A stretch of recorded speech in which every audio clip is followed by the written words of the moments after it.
All right. So, welcome back to racial and ethnic minorities. um, this week, the 18th, is an instructional day, so you don't have anything. I'm not expecting you to have looked at this lecture, anything like that, uh, for the 18th, because that's an instructional day. Um, so, I'm assuming that it's either Wednesday or Friday that you are looking at this lecture. Um, and we're talking about college admissions, and we're talking about um, college admissions, college acceptance, and Michelle Obama's chapter Becoming. Okay. I really thought that this was that was a good reading to kind of offset what it is that we're talking about. Because in the reading, she more so talks about her personal experiences of going to Princeton. The fact that her father gets sick while she's away at college. Some of the expectations that she had. An issue with her roommate. Finding certain Black spaces that she was able to kind of you know find herself in and attract, and she was attracted to, in order to maneuver and navigate life at Princeton in this might have been the early to mid 1980s when she went to Princeton. Talked about leaving, her boyfriend at the time, when she was going away to college. And so all of these different experiences that I really feel like some of you may be able to relate to.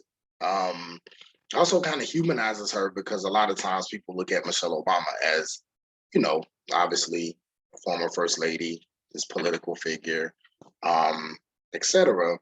But without realizing, obviously, there's a process, and there's a lot that a lot of your experiences, she could relate to, because she too had those experiences. Some of the things she just kind of talked about with that chapter, I thought was really good, but particularly the notion of affirmative action that she kind of alludes in the chapter, and then later on, you're gonna do an assignment about it that she talks about as well. That I really felt like was a good, you know, kind of addendum to what it is that we'll be talking about today. The reading itself, I thought is really good, because this is a question that a lot of people, particularly a lot of white students that I've had in the past, have asked me about. And so, because I've taught in predominantly minority and predominantly majority universities. And typically when I teach a class that has either been all white students, or like 99% white students, 98% white students, the question of affirmative action always comes up, particularly around college admissions. And a lot of times students would ask me, well, Professor Grant, I don't think it's fair that, or I have a friend who didn't get into this particular college because, and they had the grades, they had the scores, they had everything, but they didn't get in. And then I also know of people of minority groups who did not have the grades, or who did not have the scores, but they got in. And I feel like it's because of affirmative action. And I feel like that's reverse racism and reverse discrimination. And so I just don't think that's fair. And so the idea of affirmative action, or the idea of the ways in which colleges allow for certain students to come in and certain students may not get accepted. The way in which all of these things work, a lot of times just comes from misinformation or misunderstanding. And so there are these narratives that are out that says, well, because of affirmative action policies, in order for this institution, university, or in order for this job to continue to receive federal funding, or this organization to receive federal funding, we got to have a certain amount of Black people. We have to have a certain amount of women. We have to have a certain amount of whatever, right? So because of that, oftentimes white males end up saying, well, that's not fair. That's taking opportunities away from people that deserve it. And that's not how it works. So it just seems like they're just kind of picking all of these Black people, these Latinx people, these Asian people, these women, whoever, to meet a quota so that they can get federal dollars, right? And that's not how it often happens, especially with universities.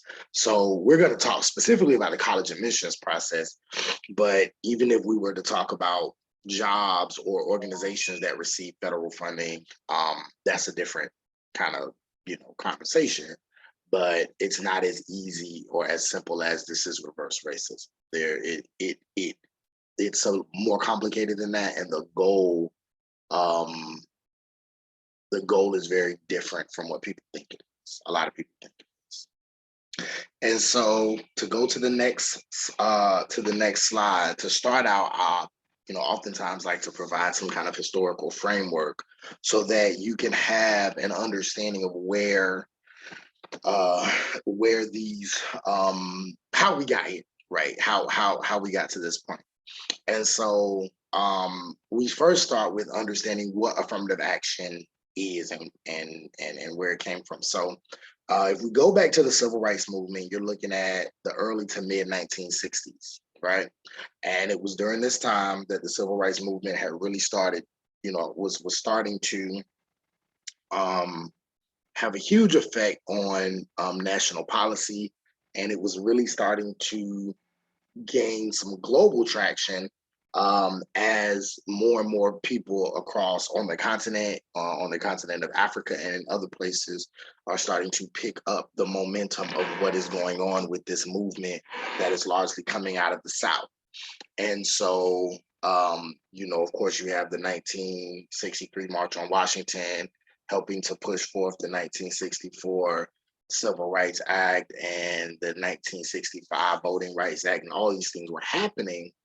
Of course, also around this time, you have the murder of John F. Kennedy, assassination of John F. Kennedy. So you have all of these things going on in these very turbulent times of the 1960s. It is also this time that Lyndon B. Johnson now comes into office. Now, Lyndon B. Johnson was a well-known racist. He was he was not someone that necessarily cared for the things that the movement that was coming out of the South. Lyndon B. Johnson, has gone on record using the N-word numerous times. You can probably YouTube it or Google it somewhere. So Lyndon B. Johnson definitely was a racist through and through. However, he also understood politics, and John F. Kennedy probably brought him on as a vice president as a political move himself, because John F. Kennedy was much more liberal. But in order for him to grab at least some of the conservative vote, because I think John F. Kennedy was Republican, so of course some of the Democratic vote out of the South, he probably had to, bring on a very racist person as a vice president. So that's what he did, not knowing he was going to be assassinated. So now this man is becoming president, but he's becoming president at a time where the civil rights movement is just something that you just cannot ignore, and it's way too powerful. It has too much influence, and that with the inception of television television was something before this time, but television is becoming even bigger. And so now all of these marches, the hosing of these peaceful people who are protesting and being hosed down, it's being shown all over the world, and it's making America look real bad. And so because of that, Lyndon B. Johnson is like, this on top of the Vietnam War, it's like, we got to do something, because our reputation around the country is quickly falling. And so he had to pass these policies. He had to become essentially what probably John F. Kennedy would have been, which it had to be through Lyndon B. Johnson, through somebody who really did not care much for Black people, had to be the one to pass all of these acts, the Voting Rights Act, the Civil Rights Act, etc. So it was Lyndon B. Johnson who did that. It was also Lyndon B. Johnson, and then later on, it will fall into the hands of what was that guy's name? Watergate. Can't remember the president. President right after Johnson. I don't know why it's not. Why it's not coming to my head. But shortly after Johnson, there was it's on as the Watergate. What was his name? Hold on, let me pause this because that's gonna bother me. Yes, that's who it was, Richard Nixon. So right after Lyndon B. Johnson was Richard Nixon, who became president. And so it was this era where now you have the idea of affirmative action. And basically what this did was this said, it basically enforced the Civil Rights Act. So you can pass a law that says it is against the law to be racist, clearly, right? I mean, essentially, there were amendments that were passed shortly after the Civil War that basically said the same thing that the '64 Civil Rights Act said. So it was already put in place that these people should not be discriminated against. These people have full citizenship rights, etc. So it really should not have been a need for a Civil Rights Act. The fact is, though, just because you pass a law, now you have to find a way to enforce it. You have to find a way to make people do it, because people can always find loopholes around whatever act or law is put in place.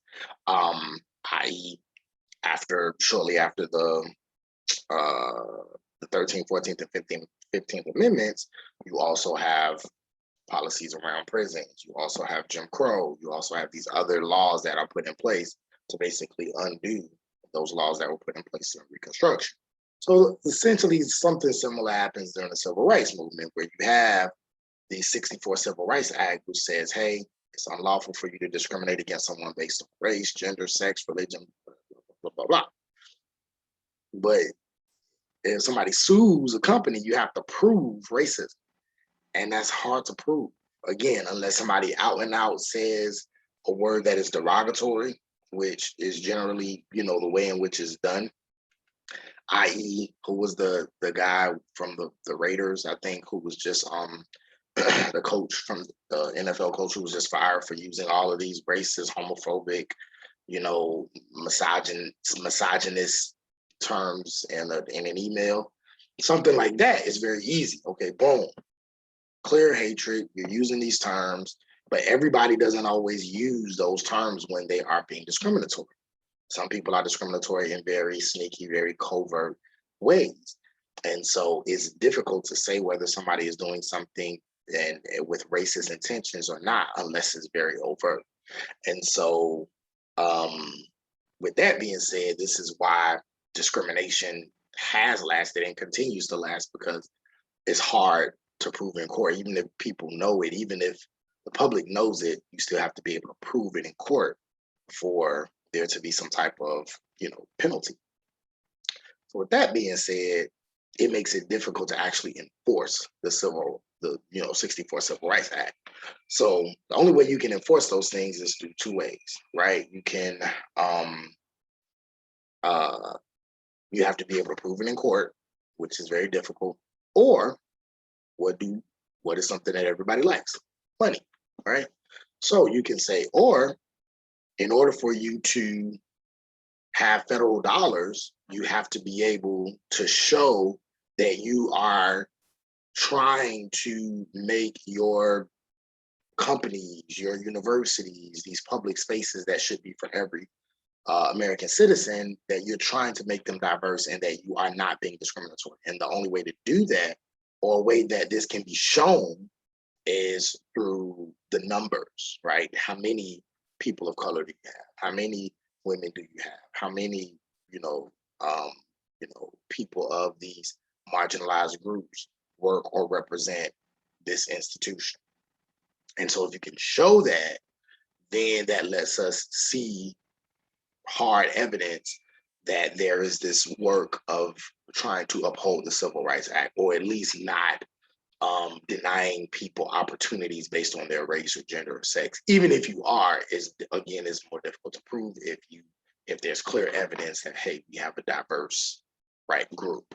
And so that's it, right? That's essentially what affirmative action is. It is these federal contracts that ensure that applicants are employed and treated fairly regardless of race or color or religion or sex, etc. Right?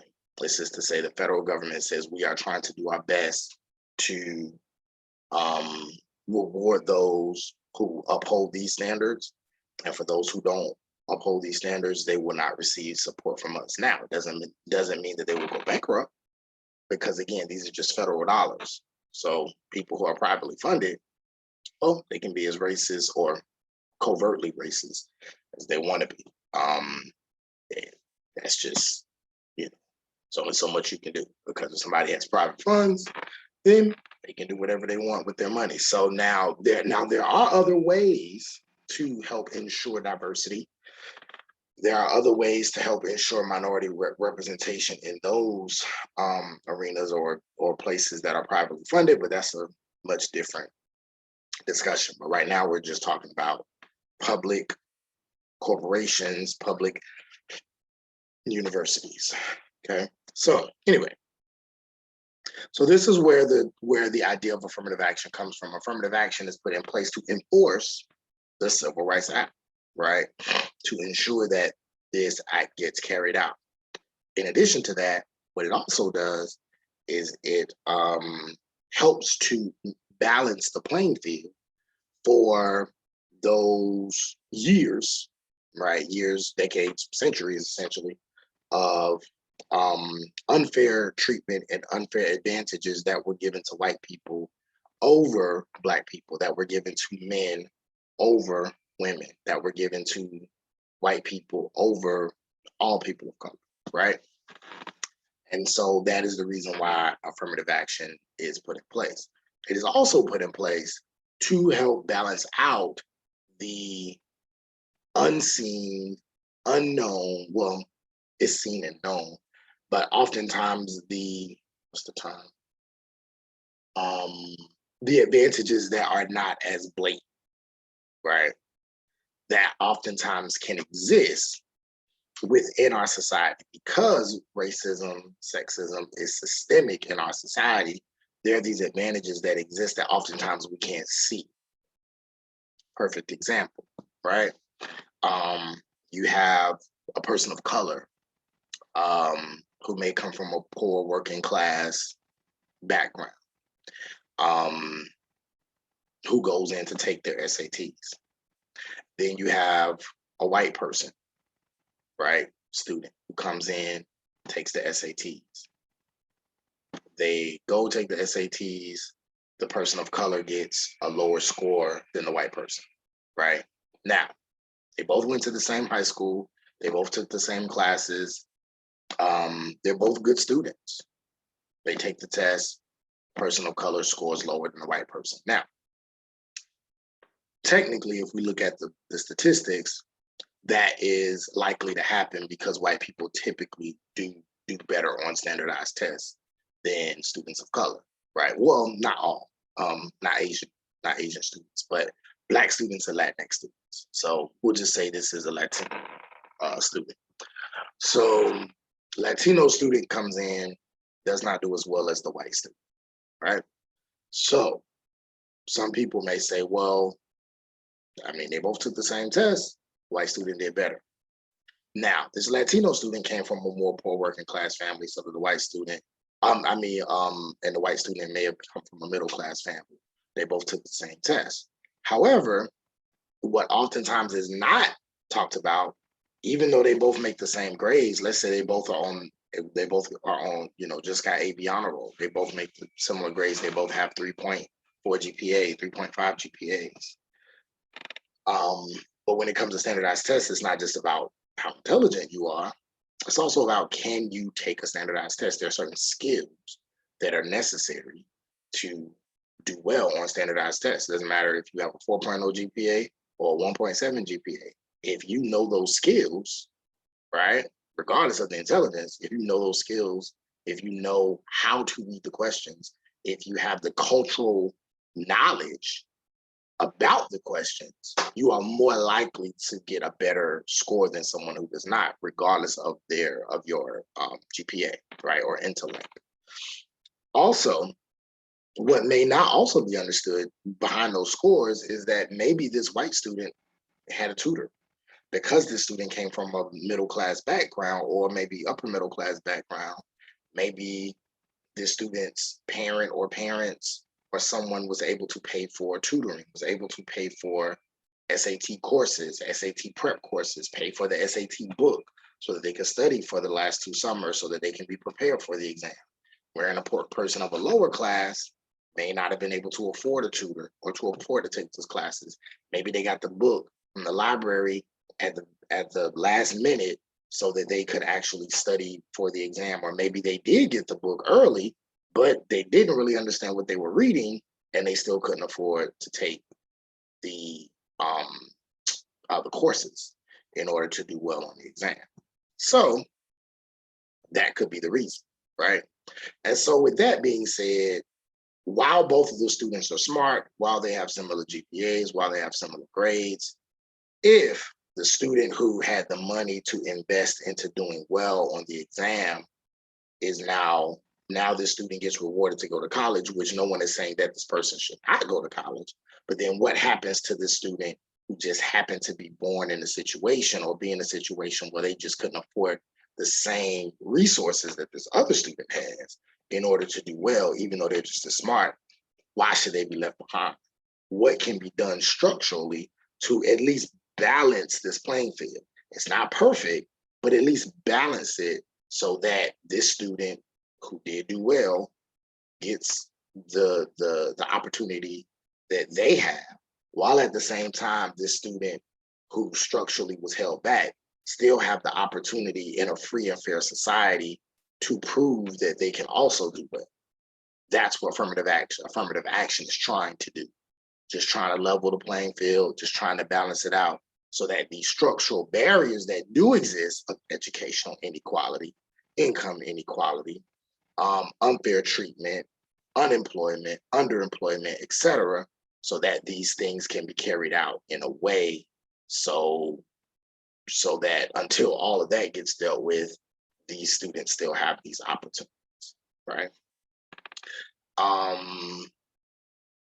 So that's essentially what affirmative action is trying to do. So 2 programs or 2 processes are put in place to help ensure that this occurs or to help with affirmative action. One is called the process-oriented program, and it focuses on creating a fair application process. So this falls in line more with the meritocracy and the belief that the best person will receive the job. So basically what this says is that if everything is fair, if everything is on the same playing field, fair application process, everybody has the opportunity, and now you have to, and now you have this application, you apply, and then we'll see if you're good enough for the job. Then that's what the process-oriented program is, right? Or good enough to get into the school, creating a fair application process, right? Meaning we may waive the application fee. We may put out the applications early so that everybody has the opportunity to apply, etc., right? But so some people look at this as better than the old boy network, which oftentimes was when pretty much rich white people would just kind of pass on opportunities to their kids or to their friends' kids. That's called the old boy network. So this is a little bit better than that because that was clearly unfair, clearly biased. And while it may seem noble, this method is unlikely to still yield egalitarian results. Because even if we talk about everything being fair, the process suggests that everybody is still on the same playing field. And that's not necessarily the case when we think about what we think about in this class. And one of the things that we talk about, especially when talking about critical race theory, when we're talking about sociology of race, is that, and even if you look at the video, I don't know if you remember the video of the race that we showed, where the white racers were running way quicker than the athletes of color. Which again just goes to show that the playing field is not level. Everybody's not starting from the same place. And so if everybody was starting from the same place, then the process-oriented program would be okay. But the fact is, that's not the case. And so it's not going to yield equal results because everybody is not on the same playing field. And I think if you look at this picture, I think this picture really does a good job of showing that this picture that I'm going to put right here on this slide. All right, and so I just had to go ahead and put this picture up because I thought about it as I was talking.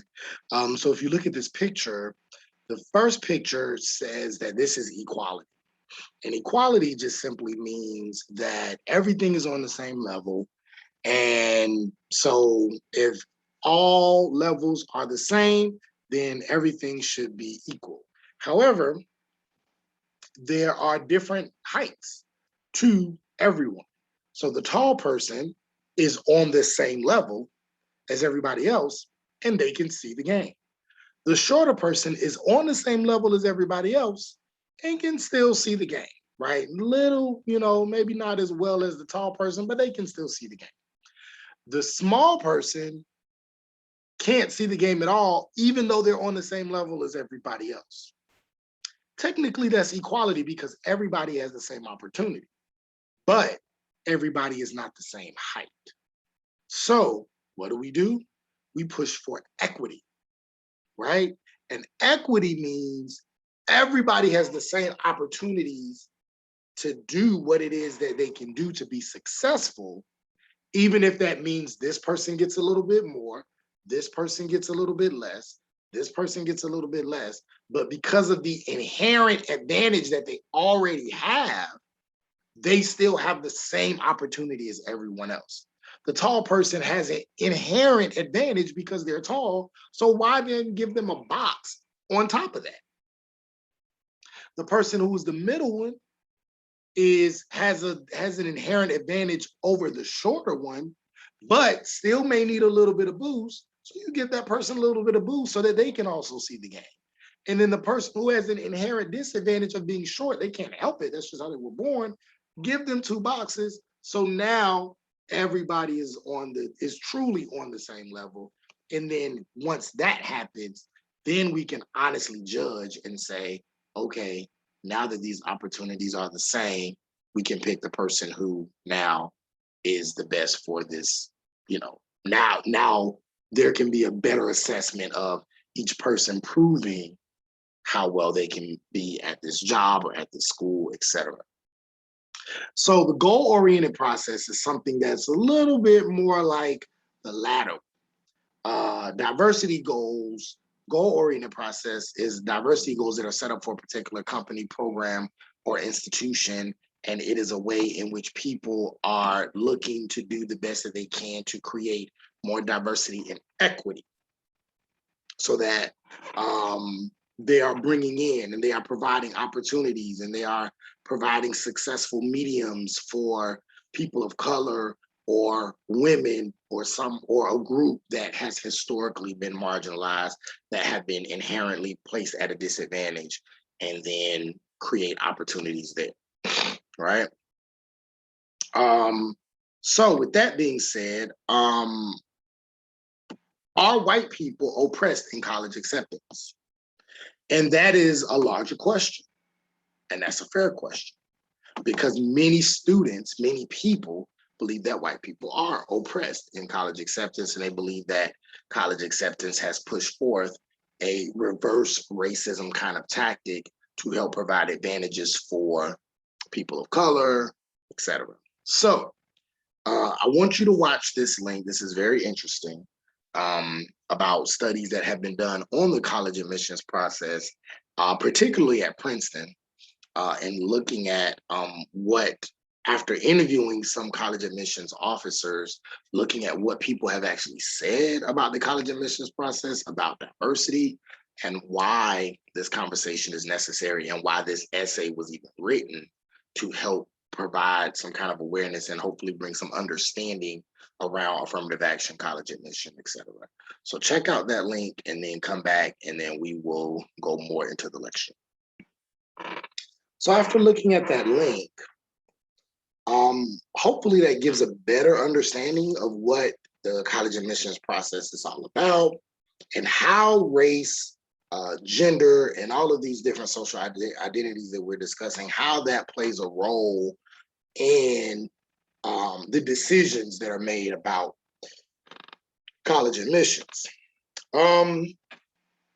With that being said,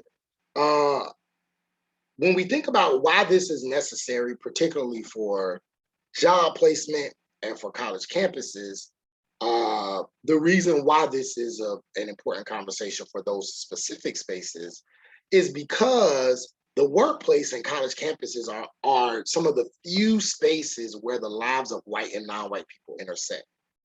When we talk about segregation, oftentimes segregation exists in every other aspect of our, regular daily lives. So if you talk about residential segregation is a real thing, right?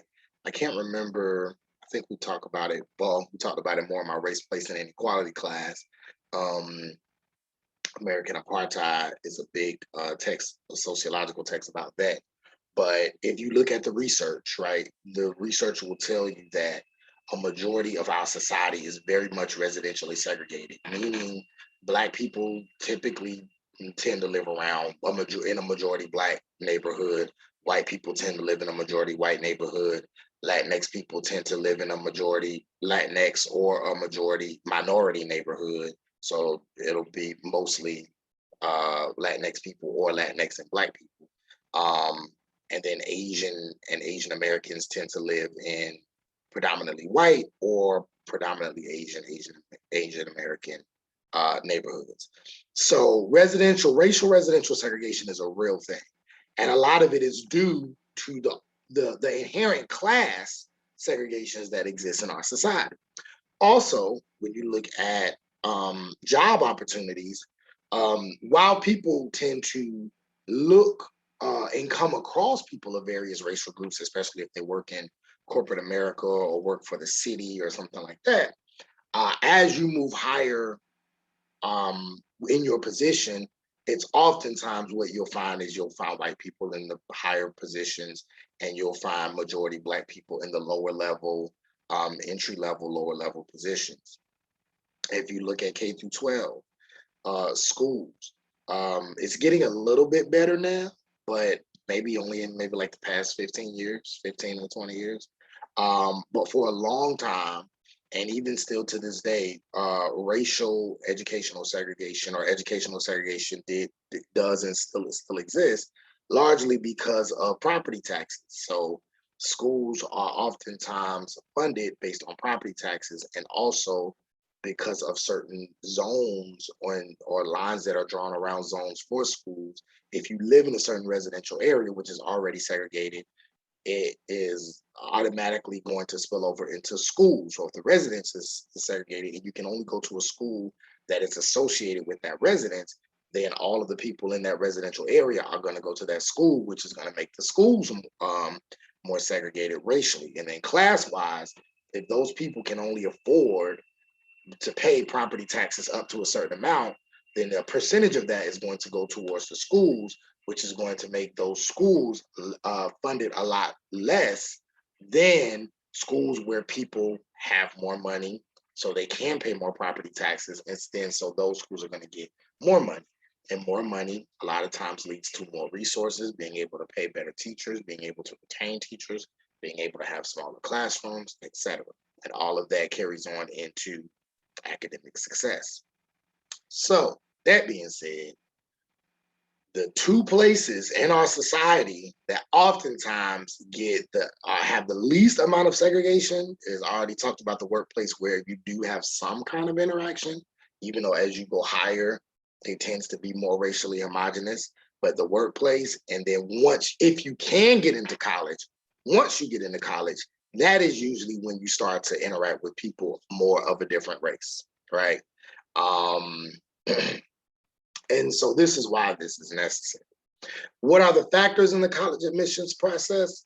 So, generally speaking, and it's really more than this, but generally speaking, these are the factors, right? Test scores and grades. That's what you were told in high school. Make sure you do well on your SATs or your ACTs. Make sure you have a high GPA. And of course, community service, being involved in organizations, things like that. All that is important as well. But race is also a factor, just like you saw in that video. Universities, especially now in a, post-millennial 2000, 2010, now we're in 2020 decade, the race absolutely plays a role because diversity is important, not just for actual universities, but also for them to be able to receive funding. So they do consider, hey, if you're of a certain race, and then if you meet these standards even to some degree, we're going to try to bring you in because diversity is important, right? Not just the fact that because a person is of a certain racial group, but because diversity adds to the cachet of an institution, right? Also doesn't mean that just because you are of a certain racial group, if you don't meet certain criteria, then you're going to get in. It doesn't mean that as well, but it is something that is considered, just like it said on the link. And so test scores, grades, and race are things that are considered alongside some other components when you talk about when you talk about college admission. So again, it's not just about these two measures of merit, but students are more than just numbers, right? Students are more than just, this is your GPA 3.3, this is your SAT score 1250, right? Because your experiences in high school, what you learned in high school, can't only be limited to what you score on your exams or what you score when you took that test. You learned a lot of things in high school. You grew a lot from freshman year to senior year. There were things you learned on the football field.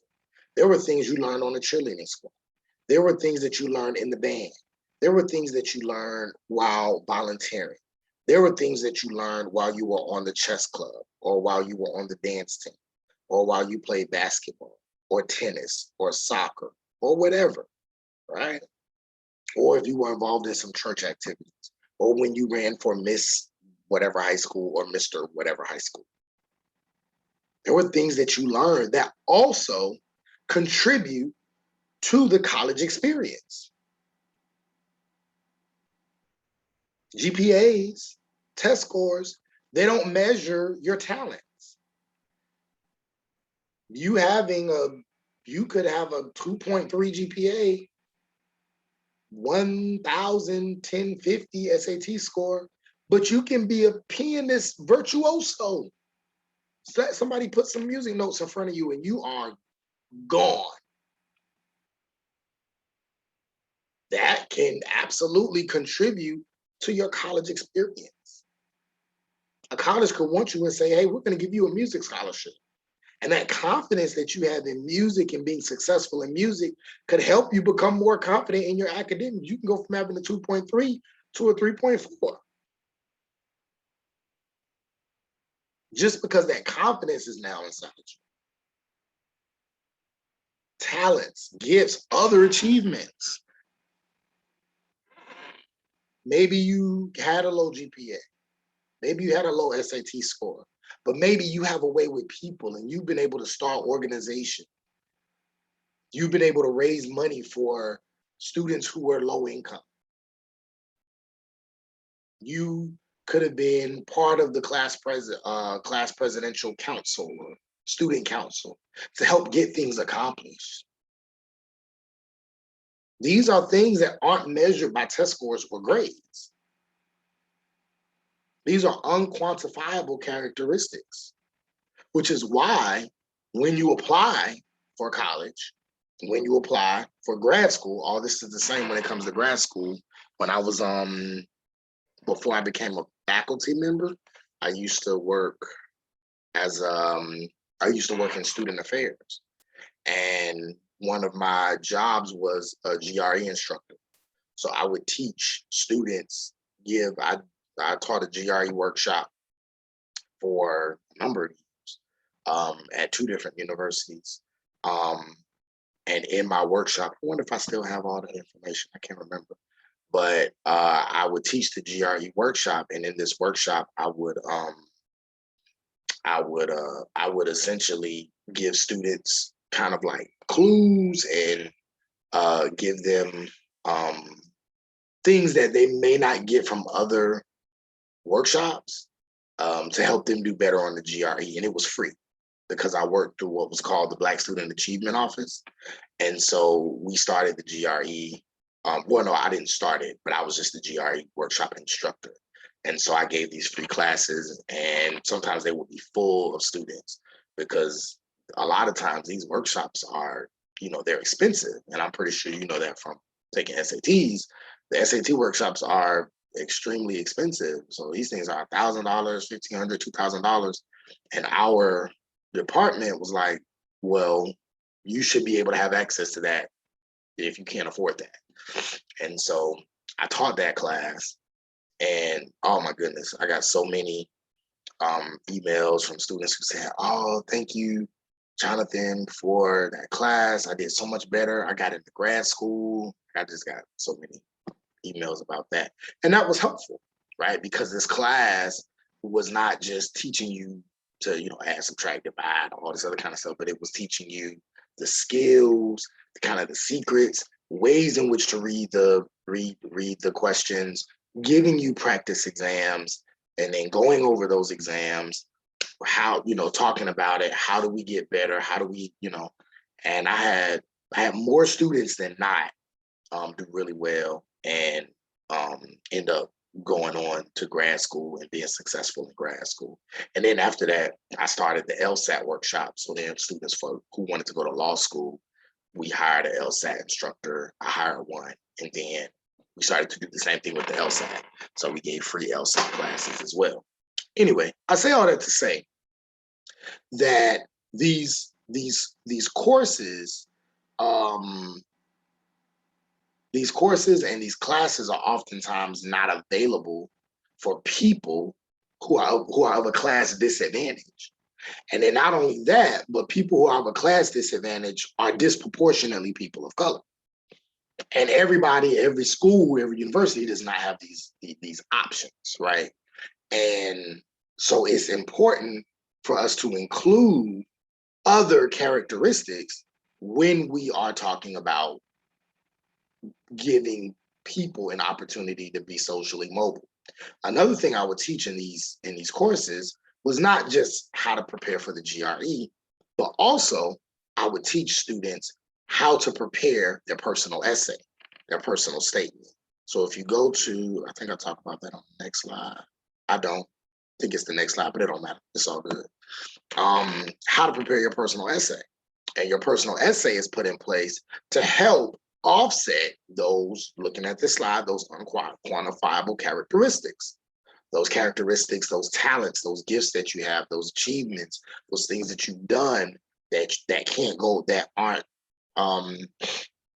assessed in your GPA, that aren't assessed in your scores, right? These are the things that are done, right? And so these are the unquantifiable characteristics that oftentimes are a part of the application process to help a person become successful, right? All right, going to the next slide. Quotas.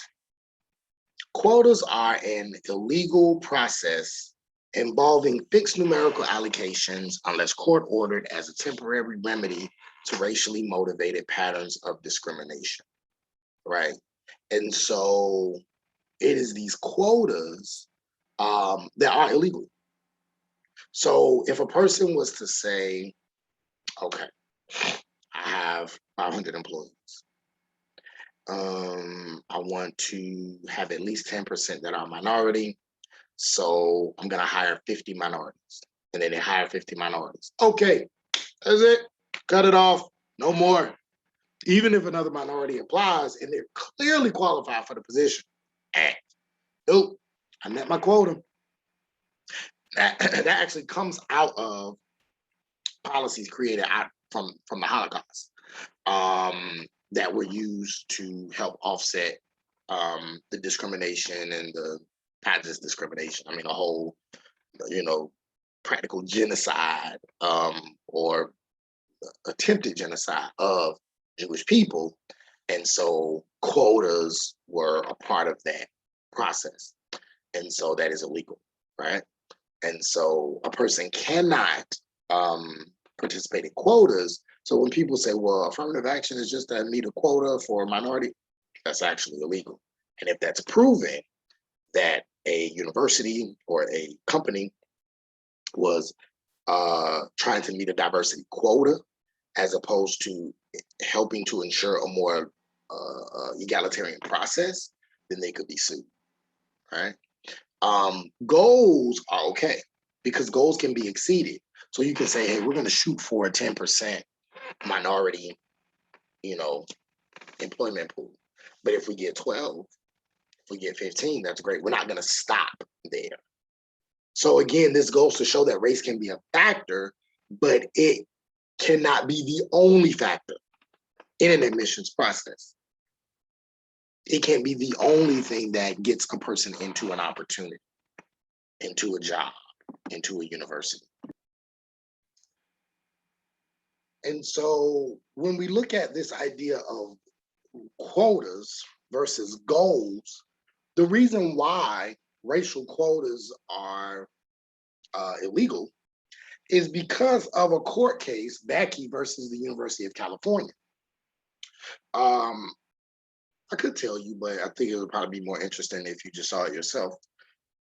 So this is a link to a summary of the University of California, a link to that case or a presentation about the case that kind of gives you an idea of what happened. But basically a student, a white student who didn't get into the medical school at UC Davis sued them for reverse discrimination, and then you'll see what happens after that.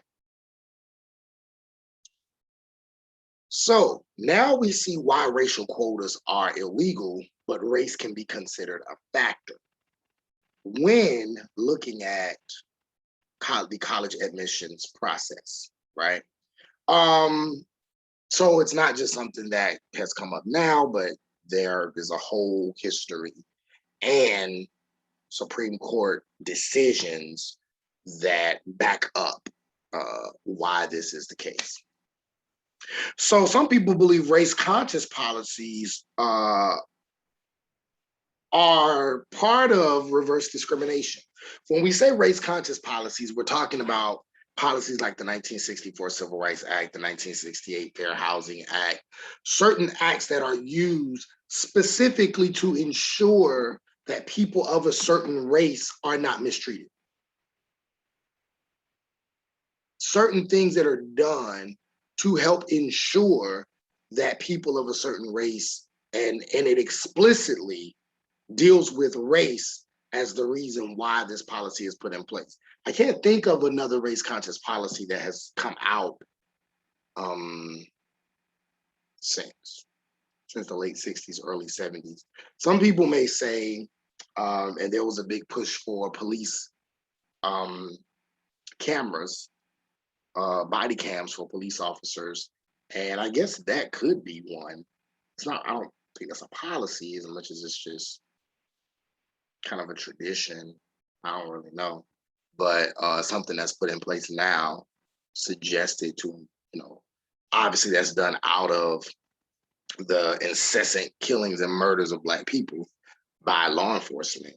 But I don't even know if that would be considered a race conscious policy. So yeah, I would probably say the last one was the late 60s, early 70s. But some people believe that's reverse discrimination, right? But tests and grades are assumed to be racially neutral. people believe, well, if you give someone a test and if they study for it and they do well, it's testing their intellect and not their race. But that's not necessarily the case. Why? Based on what we talked about before. Test scores correlate with class, which is largely connected to race. Test scores don't even directly connect to race. Test scores really, what we found, is connected to class. So regardless of your race, if you are from the upper middle class or the middle class, solidly middle class, you are more likely to do well on exams, on standardized exams, than people who are from poor and working class backgrounds. Why? Because the language, the language that's being asked in the questions that are being asked come from people who are more middle class, and so their culture is middle class, and it's geared towards people who are more likely to be middle class regardless of their race, or upper middle class, etc. So for example, when they ask questions about, well, if you have this many, cars in a garage, but if you are poor or working class and you lived in public housing all your life, you don't even know what a garage is. You may not know, right? Or if somebody says, well, after you balance your budget and 10% of your budget goes to da da da da da, or if you balance your checkbook and 10% of your budget goes to, I've never seen a checkbook in my life if I come from poverty. I have no idea what a checkbook is. Never written a check. Balance a budget, I have no idea what you're talking about. If it was in a language I could understand, I could probably say, oh, I get that. And then I could probably answer the question, but I don't know what I've never seen a checkbook, and I don't know what it means to balance a checkbook, and I don't know what a budget is. But if you would ask it in a different way, I could probably answer. So that's what we mean when we say test correlates with class. Not necessarily, test scores oftentimes correlate with class, but we also know that class is largely correlated to race because people of certain class groups are more likely to be of a certain race, if we're honest. It doesn't mean that you don't have white poor people. It also doesn't mean that you don't have people of color who are rich. But what it does mean is that there is a disproportionate number in those categories. Test scores predict about 6% of variance in a student's freshman year GPA. So test scores at the end of the day only, and this is what they say in the third bullet as well. Test scores really only predict how well you're going to do freshman year.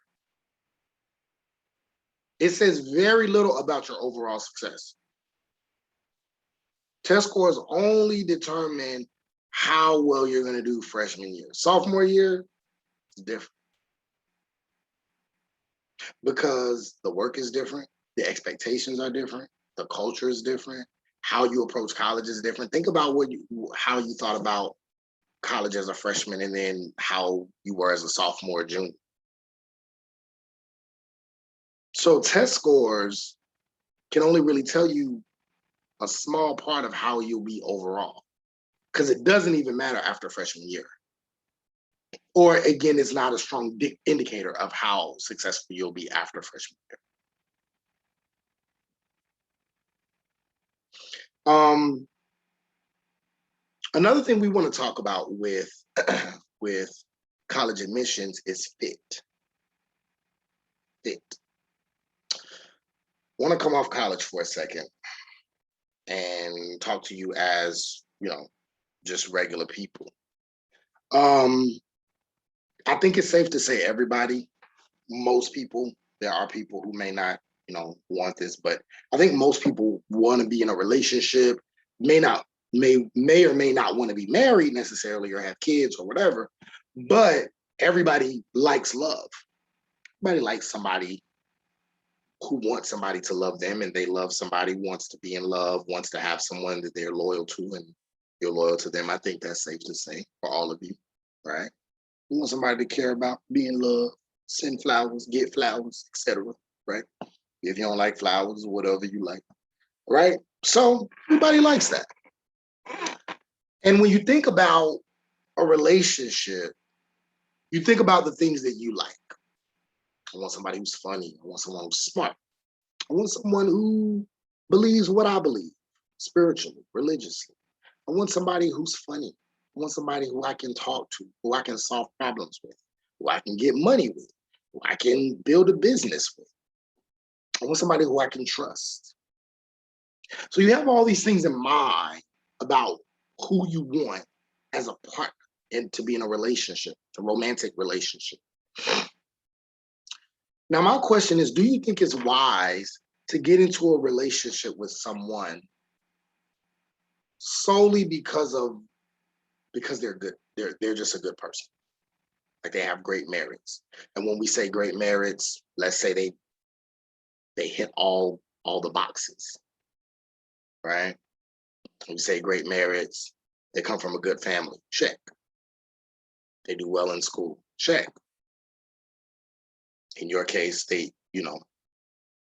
look like they'll be on the road to success. They're going to make a lot of money because they major in whatever and they're successful in school, check.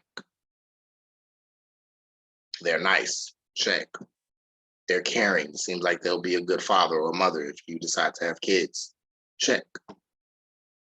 So they have all these good qualities.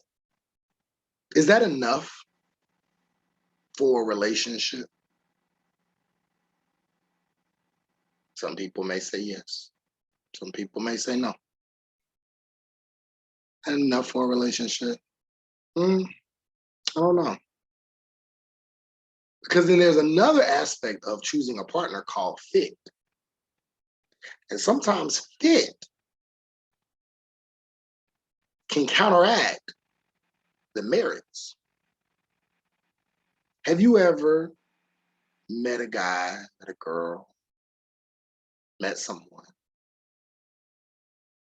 and they had all the merits, they met all the qualities of someone you would want to be in a relationship with, but it just didn't feel right. It's like, but the fit, I don't know if this is a good fit, right? I know that's happened to me before. Meet all the qualities, but it's like, I don't know if this is a good fit. Just doesn't have that. Maybe some people call it chemistry, some people call it vibes, some people call it energy. But it's just something that fits right. Now, some people may still move forward with a relationship, and some people may not. Some people may say, yeah, you got all those qualities, but it just wasn't a good fit. I don't know. It just wasn't a good fit. And I think that happens with more than just relationships. That could even happen when you're choosing a college, or colleges choose you.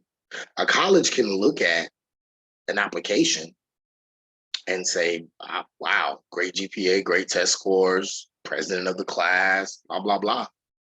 But then read the application and say, wow, they look great.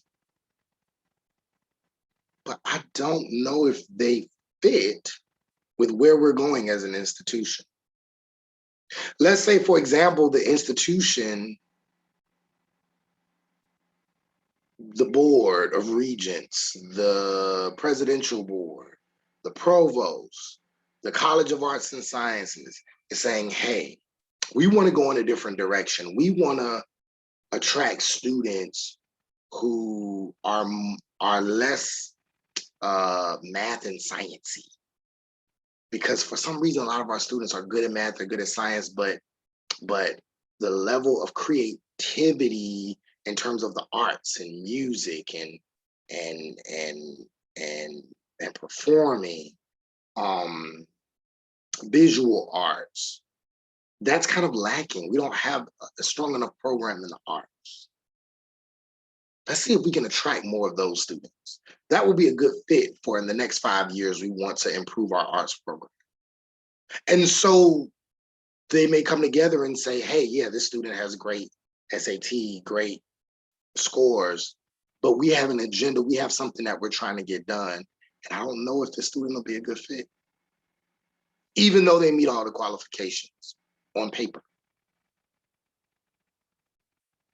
That sometimes happens with interviews.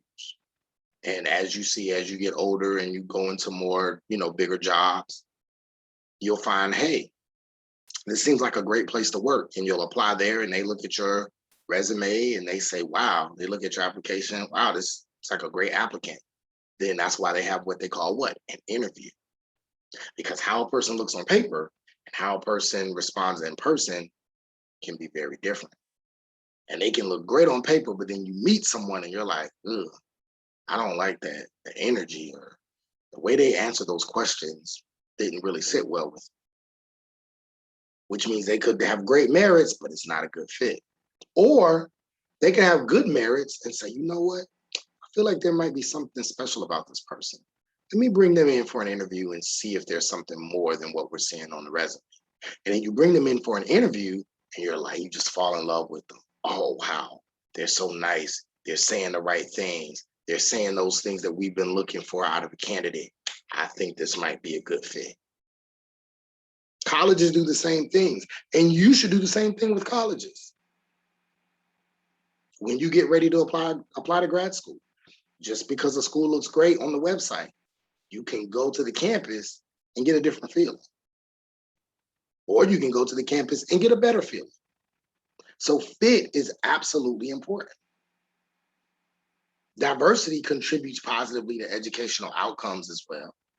Student growth, development skills for all students.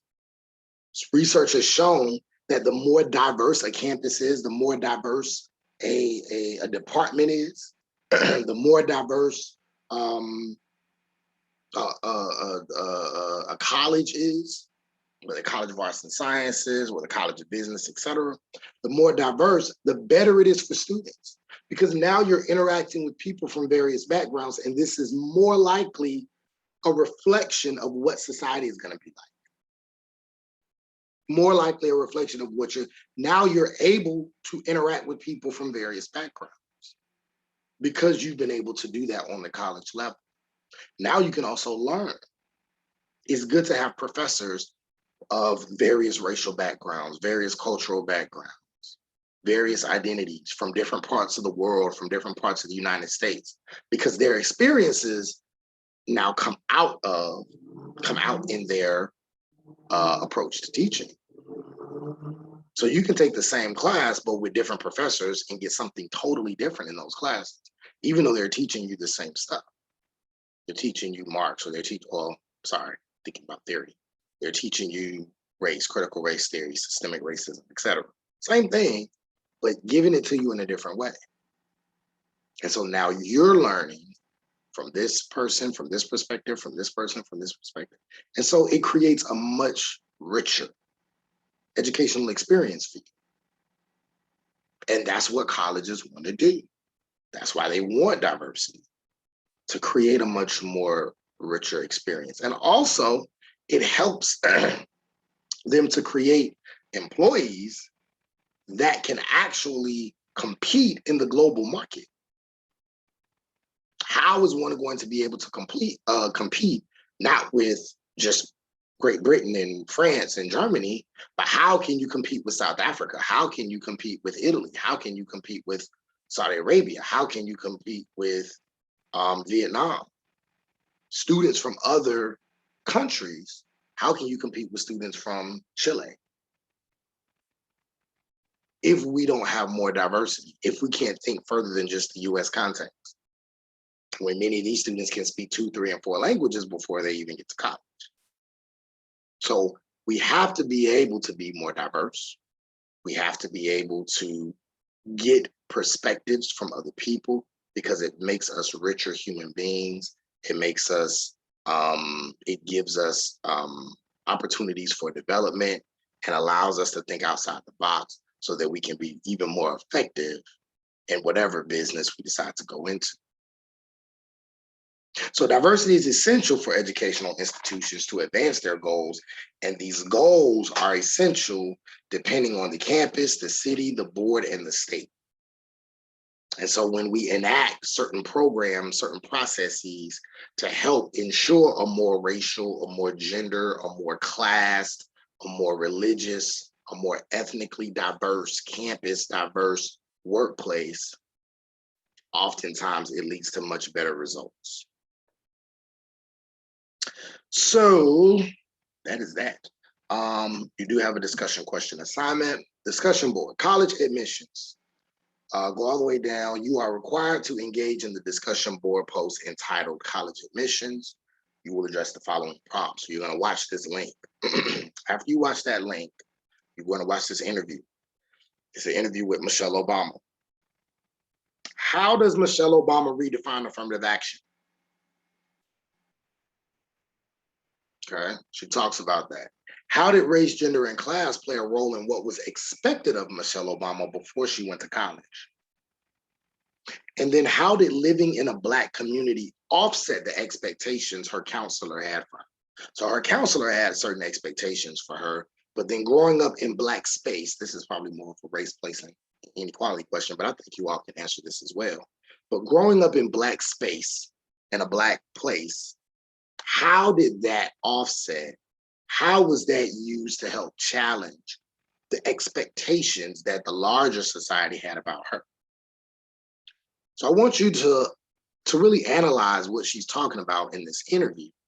And then so of course, with your discussion post, you're going to answer a question, and then you're going to reply to another student's post. Now, when you reply to another student's post, I want you to use information from the reading Becoming in your response.